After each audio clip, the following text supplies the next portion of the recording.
Duha ka suspected cases sa monkeypox o mpox ang ginamonitor karon sa DOH Socsargen.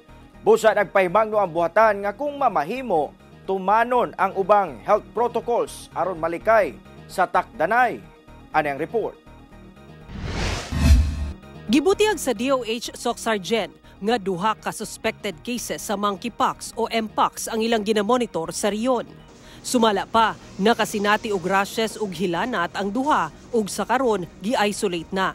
Nailhan na sab ang close contact sa maong mga kaso ug gipailawom na sa quarantine. Wala una giila sa DOH Socsargen ang duha ka kaso aron malikayan ang stigma ug diskriminasyon. So itong dalawang cases po natin ito, hindi pa po talaga natin na-establish yung kanilang history of travel or history of exposure to any probable or confirmed monkeypox case. Nagpadala na sab ang DOH og samples ngadto sa Research Institute for Tropical Medicine o RITM sa kauluhan, kini aron masuta kung kumpirmado ba kini o dili.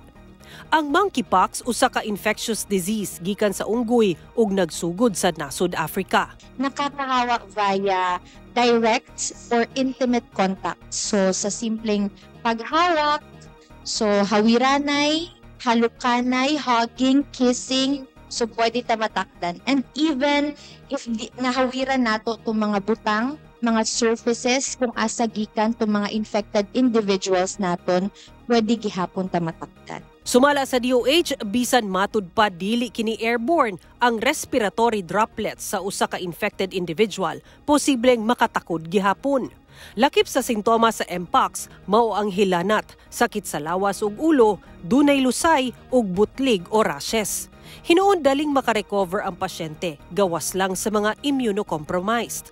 Busa tambag sa DOH nga kung mamahimo, tumanon ang ubang health protocols aron malikay sa takdanay. At if ever man po mag-develop ng mga symptoms of monkeypox, I will have to report it immediately para tayo po ay matest, tayo po ay ma-manage ng maayos at ma-identify yung mga close contacts at para ma-mitigate na po natin yung pag-spread ng transmission of this infection. Ginahulat na lang sa DOH Socsargen nga mugawas ang resulta karong simanaha. Sa karon, wala pa'y kumpirmadong kaso sa mpox sa riyon.